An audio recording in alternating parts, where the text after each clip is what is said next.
বন্ধুরা, দেবশ্রী লাইফস্টাইলে আবার নতুন ভিডিও নিয়ে আপনাদের কাছে হাজির হয়ে গেলাম। শনিবার দুপুরে কি বানিয়েছি আজকে লাঞ্চে আপনাদের সঙ্গে একটু শেয়ার করেছি।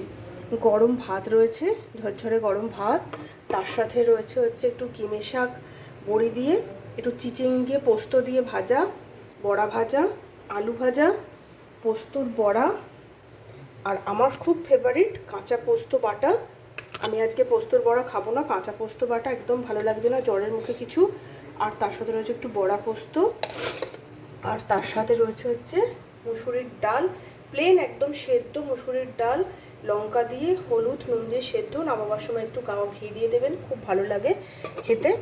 এর সঙ্গে রয়েছে শসা, আর রয়েছে তার সাথে রয়েছে আম কেটে নিয়েছি শেষ পাতের জন্য, আর রয়েছে একটু পাঁপড় ভাজা। এই সামান্য একটু বানিয়েছি। চলুন, আপনারা আজকে কে কী বানিয়েছেন একটু কমেন্টে জানাবেন। যে ভিডিওটি ভালো লাগলে লাইক শেয়ার এবং একটু কমেন্ট করে দেবেন, চ্যানেলটি একটু সাবস্ক্রাইব করে দেবেন। চলুন, আবার একটি পরের ভিডিও নিয়ে আপনার সঙ্গে দেখা হবে। এই ভিডিওটি আজকে এই পর্যন্তই। নমস্কার, সাবধানে থাকবেন, ভালো থাকবেন, সুস্থ থাকবেন।